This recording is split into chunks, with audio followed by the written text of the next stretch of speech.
So they're teaching the children that a dog can be a cat. Well, a dog can't be a cat.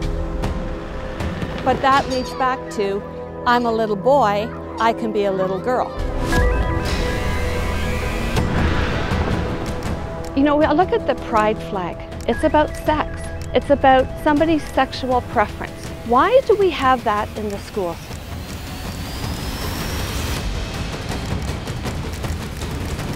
I was born a girl is a powerful statement, and it's a powerful truth that I'm learning to live in.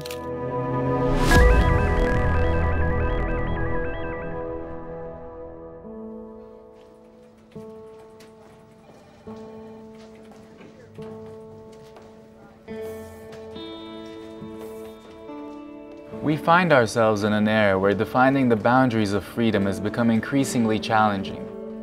Governments have blurred the line between sensible action and granting its citizens unrestricted freedom. Is starting the life-altering process of hormone therapy for gender transitioning a sensible step for young children still exploring their preferences? I'll be searching for the answers of such questions in Canada. I'll start my journey in Istanbul, whereas my teammates will embark from our London office. Our first stop will be British Columbia.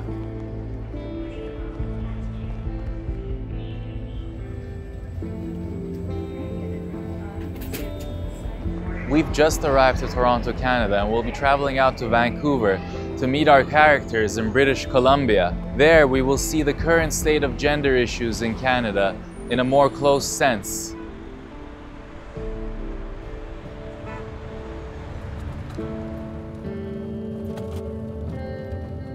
The first person I'll be meeting in BC is Kelly.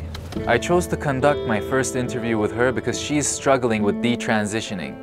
And I believe her story is one of the most compelling examples of gender wars in Canada. Hi, Kelly. Hi, Aaron. Kelly, your journey is so incredibly unique. Could you please share with us your personal experiences with transitioning? What were some key moments or realizations throughout the process? It was realizing that I had made these external modifications to my body. My friends who had known me as a woman treated me like a woman who looked like a man. I had the internal, the discomfort, the awkwardness, the stuff that had been going on inside of me that I thought transitioning would fix, didn't fix. You know, I live with a history of childhood sexual exploitation. When I was less than 3 years old, my parents divorced, my mother remarried to a convicted pedophile. So I grew up in that environment, I grew up under that influence. When I was 13 years old, I turned him into the police, and he pled guilty to sexually exploiting a minor in his care. So being seen as a pretty girl, being seen as a woman, being seen as a beautiful woman, I was really uncomfortable with that. He had introduced me to drugs and alcohol at a very young age. When I talked to the counselor about that, and she started asking questions about, you know, well, what was it like in your childhood and stuff like that? Well, of course I was uncomfortable being a girl. I was 5, maybe 6 years old when I developed the false belief that boys didn't get sexually exploited, because I didn't see boys getting sexually exploited. I saw other girls getting sexually exploited, but I wasn't seeing it happening to boys. And in the environment where there were boys around, I saw the fathers protecting their sons from being sexually exploited in that environment. This belief that I would have been better off if I had been born a boy.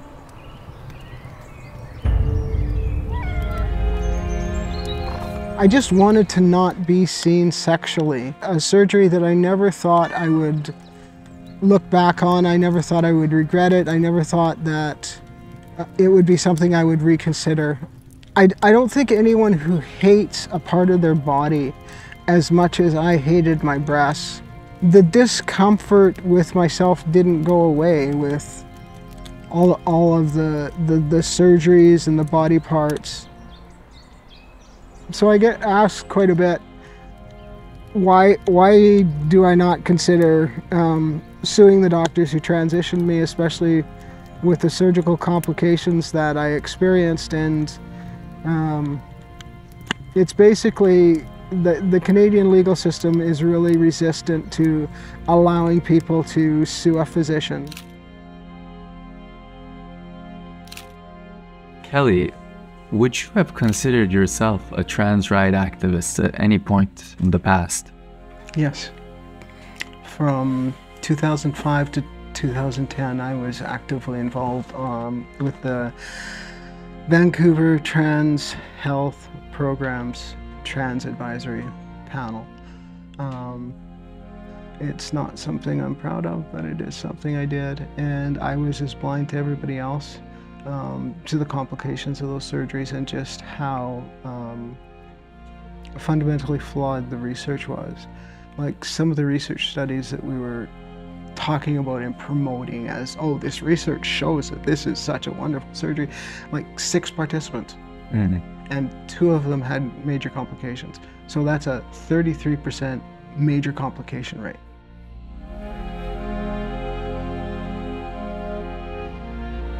They did not care. As trans rights activists, we did not care that this medical intervention was killing people.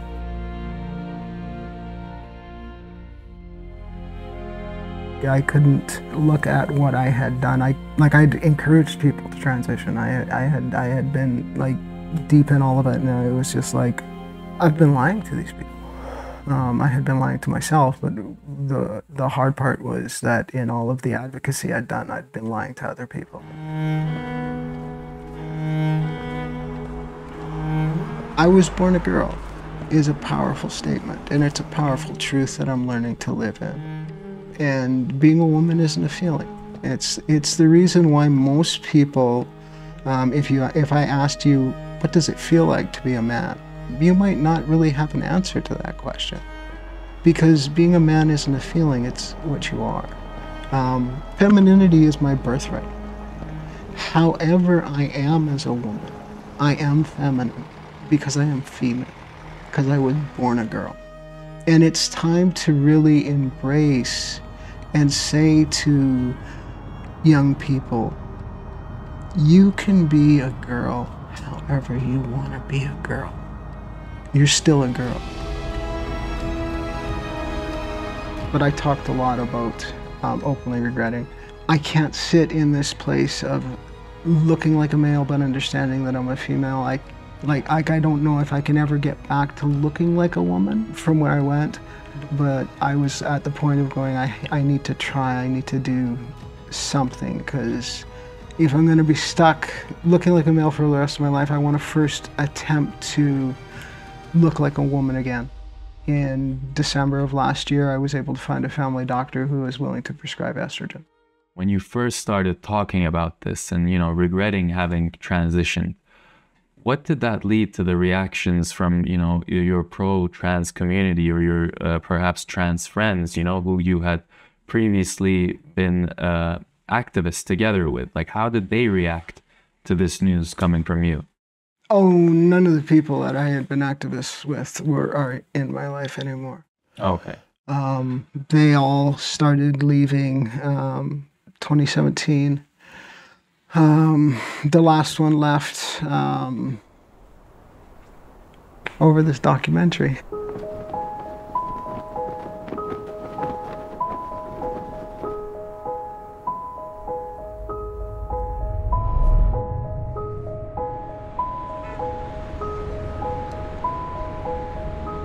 Speaking with Kelly has really had a profound impact on me, and hearing her story was really tough. But what hurts the most is how lonely she is now that she's detransitioned, how she feels left alone by her community, only because she made the decision based on what she feels is right.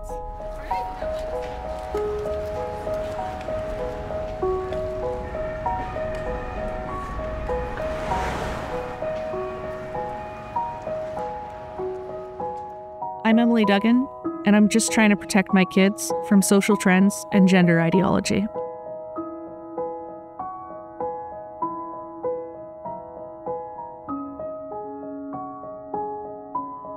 Well, Emily, thank you so much for having us here in your home today.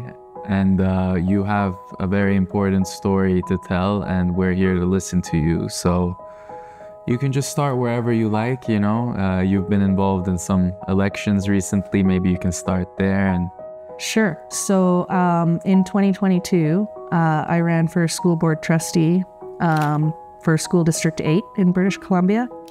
And that's when I found out what SOGI was. As the election went on in 2022, I became more vocal on my stance on it. I ended up losing that election. In that loss, I turned around and I started a group called Mums Against the Norm. And we decided to dedicate all of our spare time to sharing awareness on what SOGI 123 in our public education system is. can you also just, for the viewers, describe what SOGI is in general, like, and like how as a mother, maybe that worries you, like what about it worries you in specific? So for the people who don't know about it at all. SOGI 123 stands for Sexual Orientation, Gender Identity. It is a resource guide that was introduced to the British Columbia public education system by the ARC Foundation out of Vancouver, British Columbia in 2016. It's a resource guide, so it's not a curriculum. And that's a part that people don't quite often understand. In British Columbia, teachers have full autonomy over their classrooms and over the resources that they use. So my child could be, say theoretically, my child could be in grade 1 and have a teacher who uses SOGI resources. And those resources could be anything from a math sheet that says, Johnny and his boyfriend Bob went to the market and bought 7 apples, and they each had 1.5 apples. Yeah. How many apples do Johnny and Bob have left over? And it could go as far as showing drag queen story time to the class. And none of this needs to have parental permission or even have the parents be informed. So that's where my concerns as a mom really start to peak.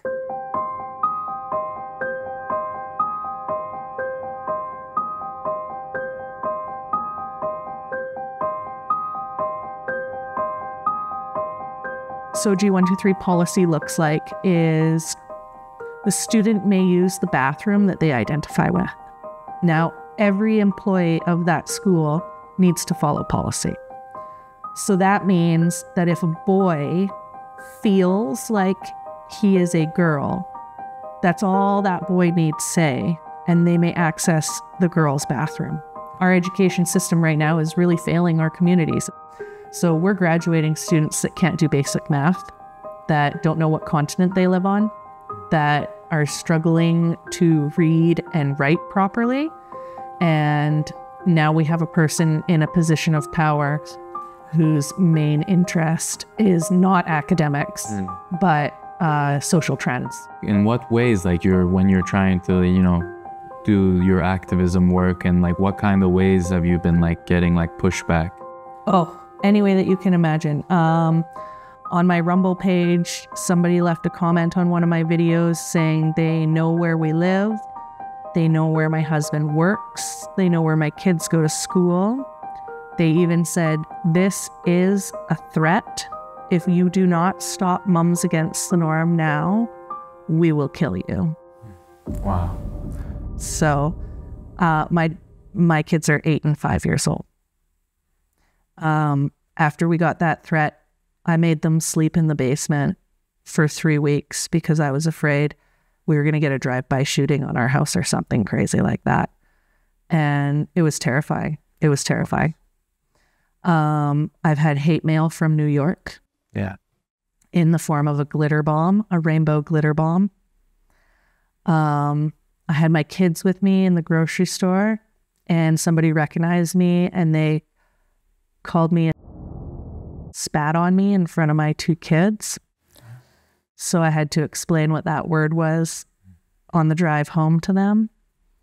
I've had to share with my kids more than I would like to at this age so that they understand why these things are happening to us. People show up to our farm and stand on the other side of my gate and videotape me while screaming at me that I'm a horrible person, I've had people tell me that I should kill myself. I had people tell me that they're afraid of me for just voicing a different opinion. I'm accused of violence all the time for voicing a different opinion. And people ask me, how come I haven't stopped when these things are happening? And my reply is that I've gone so far to stop now would mean that everything that I have done and everything that my family has endured would be for nothing. Yeah. And at this stage, it's no longer about me. Yeah. What I am doing and what I am saying represents a significant amount of people in British Columbia, and it's about all of them now. I think the more I can engage with people, the more conversations I can spark, the more people I can inspire to have these conversations, the better. Mm-hmm. So I'm very grateful for this film because this is just one more step in that direction on creating awareness to keep the conversations going.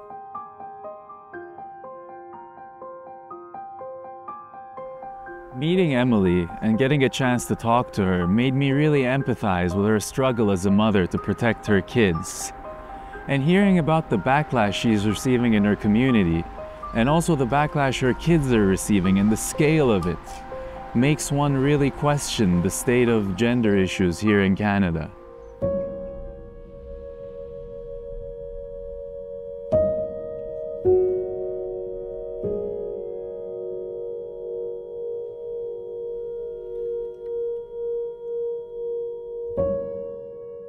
Tammy, thank you so much for having us here today in your home. Thank you so much for your hospitality. So you have a very important story to tell as a mother, and you've been going through some hard times with your daughter, and I think your story holds value for the world to know more about. So would you want to tell us like what's been happening in your life and your relationship with your daughter?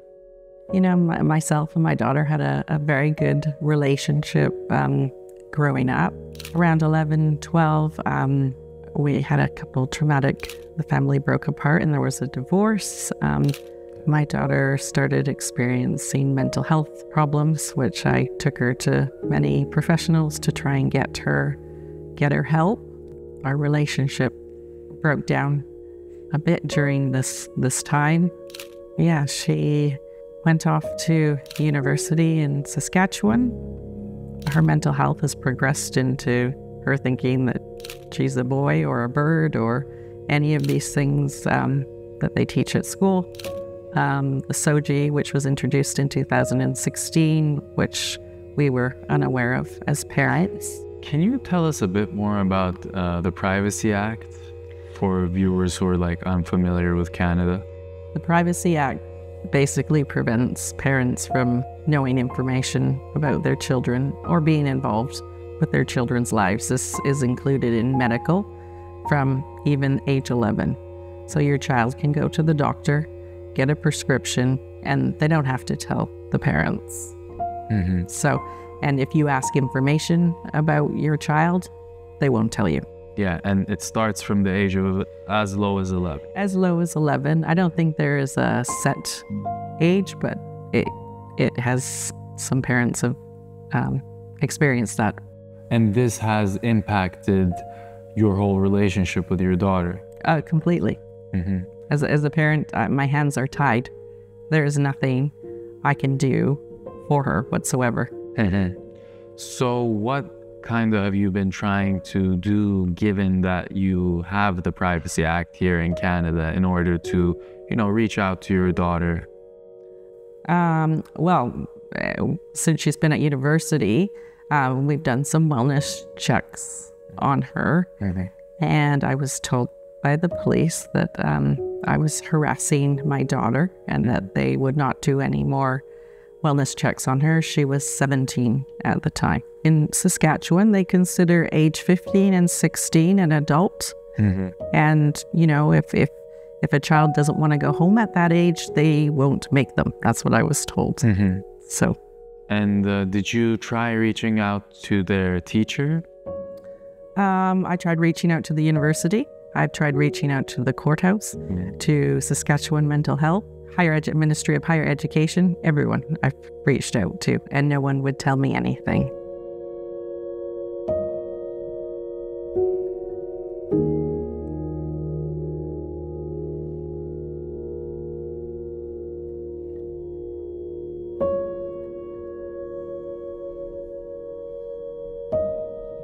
The counselor kept pushing me to test my daughter for autism. My daughter is not autistic. I mean, this is something that usually as a child they diagnose with. She had none of the characteristics growing up. All of her problems started after the breakdown of the marriage and with her father. So this counselor kept pushing me, and I said, I am not testing her for autism. She is not autistic. Why are you not looking for what is really wrong with her? You know, there's bipolar that runs in the family. Why are you not doing that? Well, because I believe, because a lot of, I guess, trans children can be autistic. And so that's why she was pushing me to test my daughter. Your daughter had a scholarship and she was a successful student. She was in the IB program. So I just think it's outrageous for a counselor too to be suggesting she's autistic. Oh, how did she get into the IB program? And, you know, when we were in, prior to coming to Canada in the UK, she was in private schools in the UK and she skipped a grade, right? So I don't. How does a society become so divided on an issue? And that's a good question. I don't know how this happened. You know, I mean, what, 15 years ago, this wouldn't even be a question. Why is this in the schools? Why are they showing inappropriate porn stuff in the schools? I mean, why is that allowed? It's not right on every level. That has nothing to do with trans or LGBTQ. It just shouldn't be in schools for children. They're children. Let kids be kids.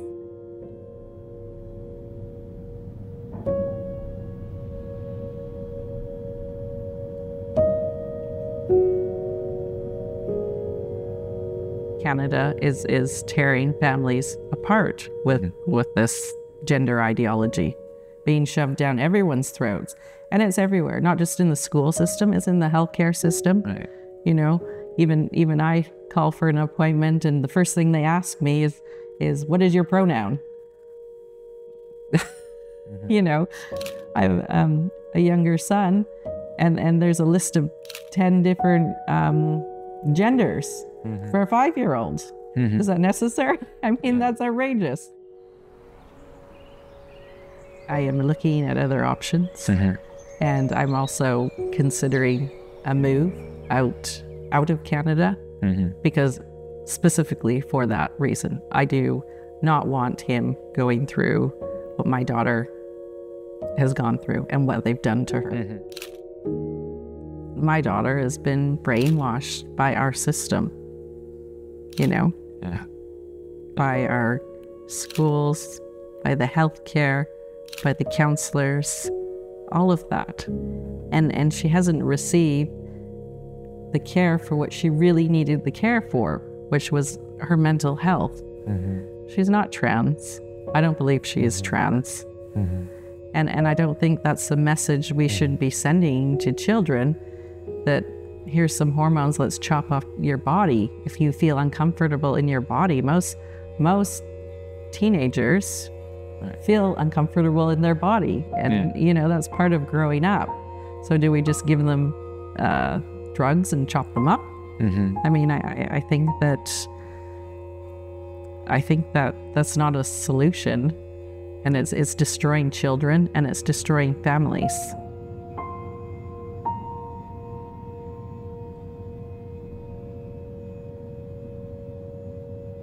Speaking with Tammy wasn't easy for me, a single mother with a troubled relationship with her child, and with the current situation around the gender issues in Canada, she has nowhere to turn to for help.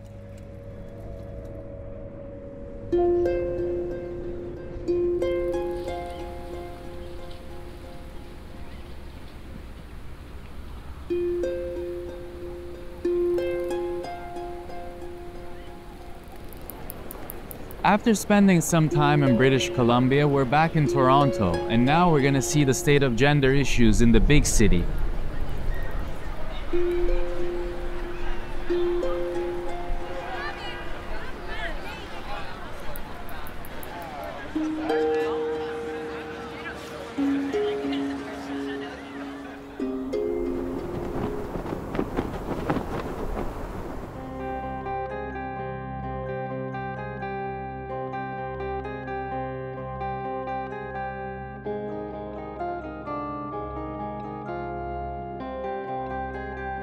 I was trying to prepare for my biology course that I was teaching the next year, and it was going to be my first time teaching this. So I ended up listening to a lot of podcasts.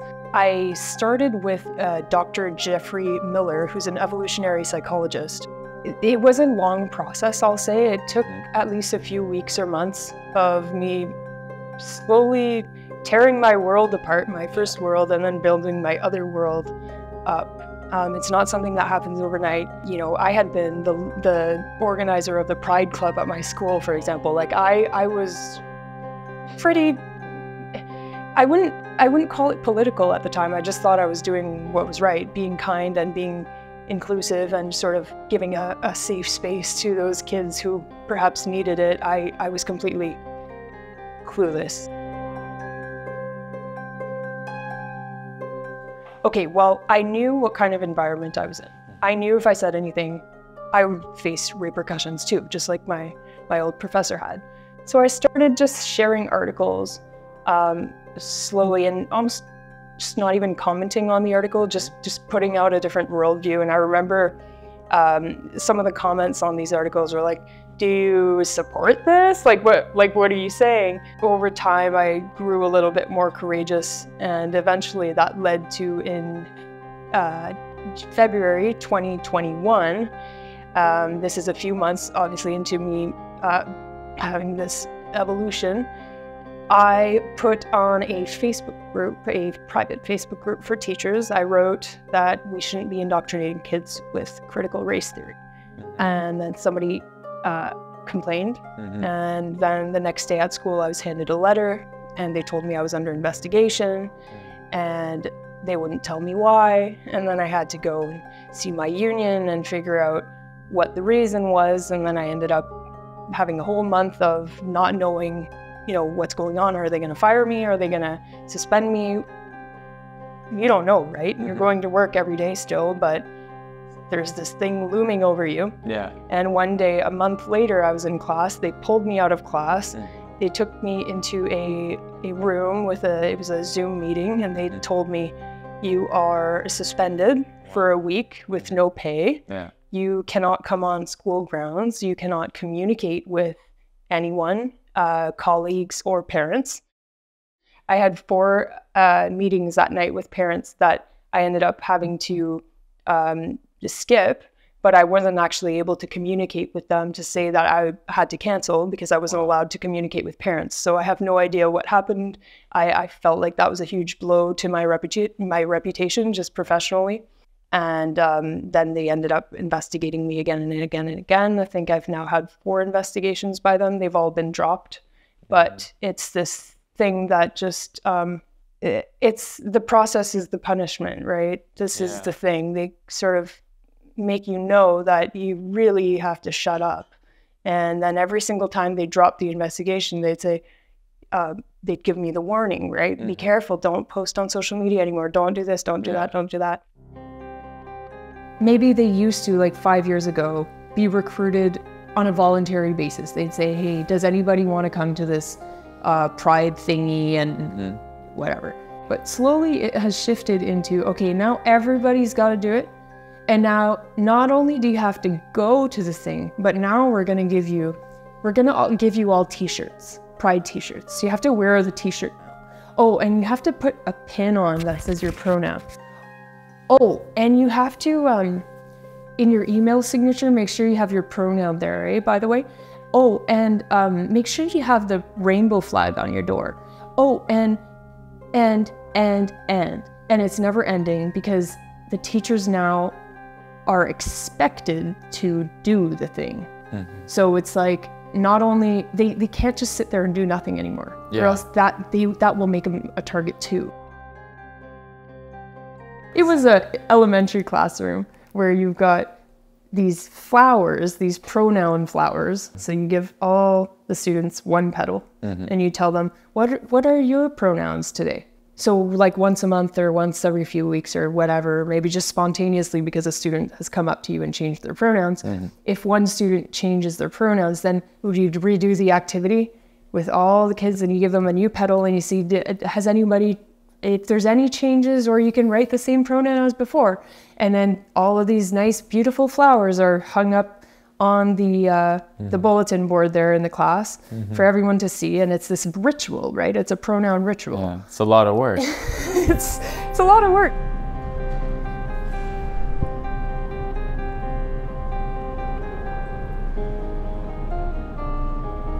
Speaking to Chanel, a former school teacher, about her concerns of sending kids to public schools here in Canada, it really speaks for itself about the current state of the education system here.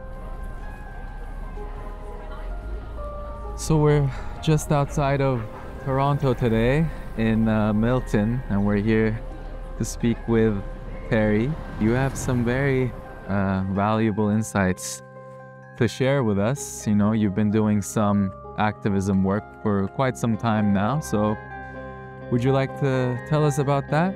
Sure. Well, I'm a mother and a grandmother first most. Yeah. I'm a retired correctional officer and a member of Police on Guard. So Police on Guard is a group of active duty and retired law enforcement and military that formed during COVID to stand against the mandates and to stand for the honor and honor the oath that we took to uphold the Charter of Rights and Freedoms. So we were very active during COVID, and it was very difficult to watch what was happening with the children with the lockdowns and not being able to participate in sports. And Right. in the fall of 2021, when they started to roll the COVID shot out for the teenagers, we felt we needed to do something to protect the children. So we started Mama Bears. We are a resource center for parents for anything child-related. So we have information on internet safety, gender dysphoria, masking, vaccines, alternative schooling, what's going on in the public schools. We have a free mental health program.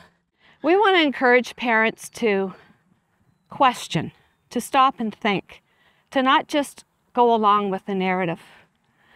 And they don't realize that the danger they're putting their children in by just trusting the experts or trusting the people that are in authority, that they have their child's best interests at heart, because we've seen that that's not the case. So we've got a guide on our website. It's a guide to having an effective meeting with your child's teacher. So it's questions to ask. Go into the classroom, look around, look at the books that they've got. You know, if they're leaning towards gender ideology, they may take the posters down during the interview. So we encourage you, go around, look around the book. Yeah. So what books are on the shelves? Because that's the books that your children are going to be read. We've got also tips to ask your child every day when they come home that will lead to, you know, so it's not as something as simple as, oh, did you see any movies at school today? Yes. Well, what was the movie about? Who are the characters? What did they talk about? Yeah. Right? Because everything is hidden. Don't presume that because it's a cartoon, that it's child-friendly. Yes. Because it's not. Yeah. So that's what we want to encourage people. Are you talking about subliminal messages in cartoons? Well, you know, it'll be messaging in regards to everybody's inclusive. I just saw one which was very disturbing the other day, where it was all cartoons. So it was a dog wanting to be a cat. Sure. So they're teaching the children Yeah. that a dog can be a cat. Well, a dog can't be a cat. But that leads back to, I'm a little boy, I can be a little girl. So that's why we're encouraging parents to be involved, to stand up and protect your children. Yeah, and then she wants to go to your hand now, see? There, look at that. I don't have any treats with me. Yeah, you have a lovely little son. Can I give you a card here? It's an information. It's a resource center for parents that we have. Okay. You can check out our website. We need to defend our children. Our children are young and they're very easily impressionable and get confused, and they look to us. You know, I look at the pride flag and I shake my head as why do we have it in school? Because the pride flag isn't about anyone particularly about being inclusive or anti-discriminatory to anybody. It's about sex. It's about somebody's sexual preference. Why do we have that in the schools? Nobody's able to answer that to me. It's all, well, we don't want to be discriminatory. It's not about gay rights. It's about grooming. Gay rights have already been won in the courts. That's over. It's done. There's a group called Gays Against Groomers that are adamantly fighting all of this gender ideology in the schools. Because that's what it is. They're grooming the children. They're trying to normalize sex. And not just sex. They're trying to normalize pedophilia. Because that's what a groomer does. First they get them to accept sex. Then they get them to accept sexual deviance. And so all these kids are being fed like a 4- and 5-year-old. Why do they need to know about sexual conduct? They don't. But then when they are physically sexually abused, they've been so normalized to this, they think there's nothing wrong with it. It's difficult, but we have gained such a wonderful community, and more people are saying, you know what, there's something wrong here. Yes. There's something that needs to be done.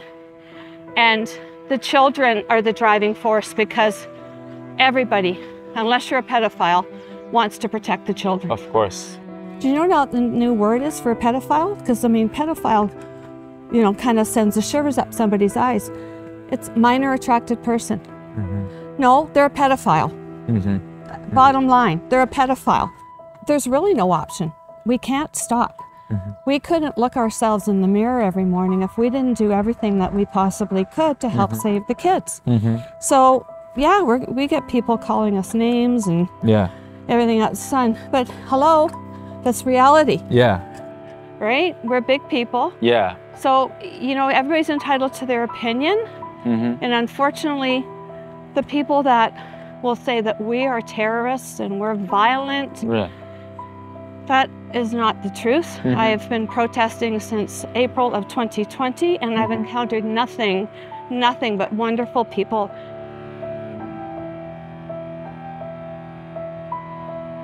When we were driving through the Rockies, the locals were always warning us to never get between a mama bear and her cubs, and that was all I could think about was when I was talking with Terry and Emily, that these are just mothers trying to protect their cubs, trying to protect their children from what they perceive as threats.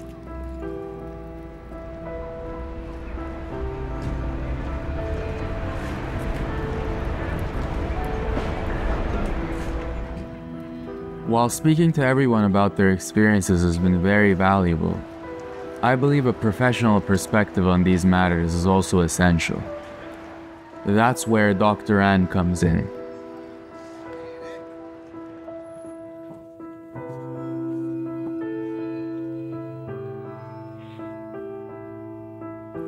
Can you just give us a clap, please? Me? That's not it.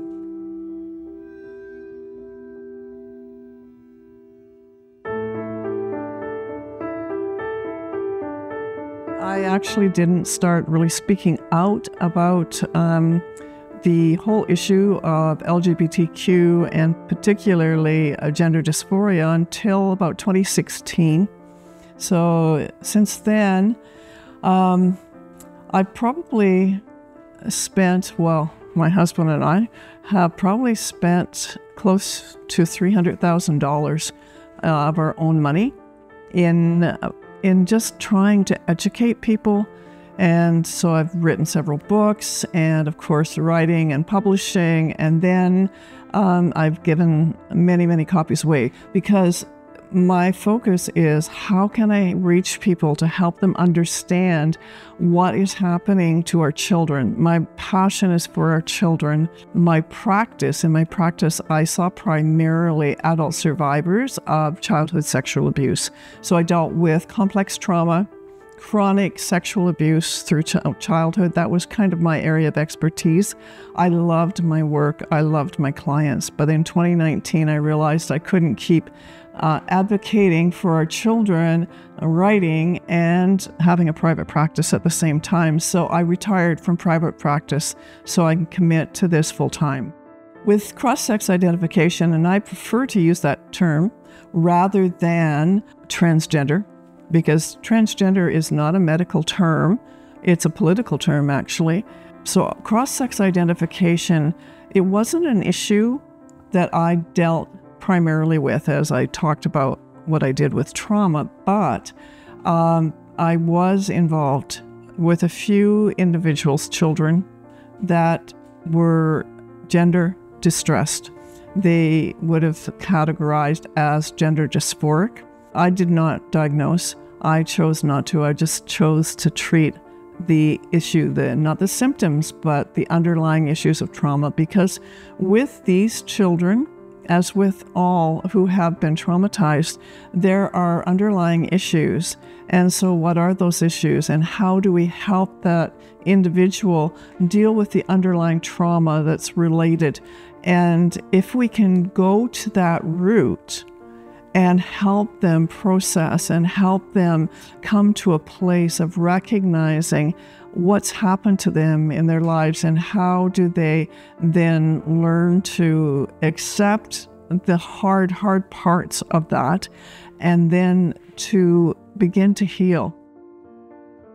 When you stand up for truth, I think truth has become one of these things that we have become selective in Canada about what kind of truth, if you want to call it that, we listen to. Any unqualified person should be suggesting to a child, and a child should not be diagnosing themselves, because that's what we see happening. The children simply say, I must be born in the wrong body, I believe I'm a girl, I'm not a boy, or vice versa.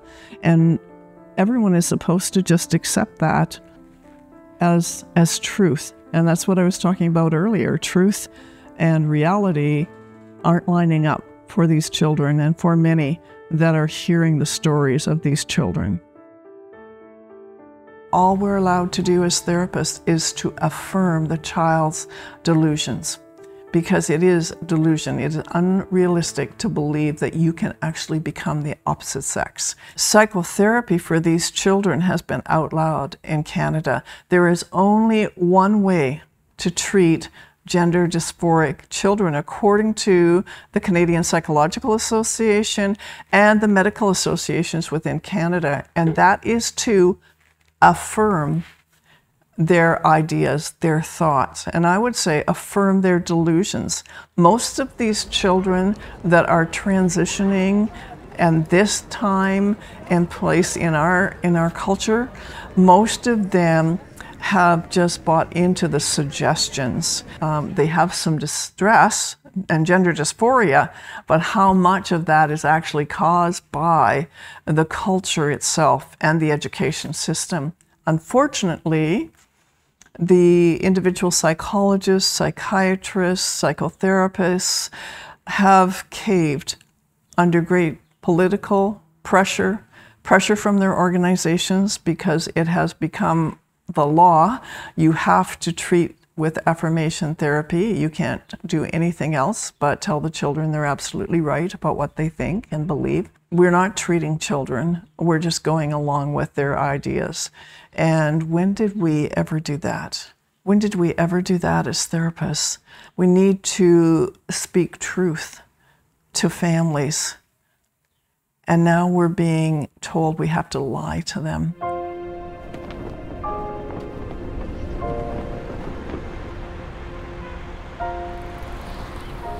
Traveling to Canada to film this documentary has been a profound experience.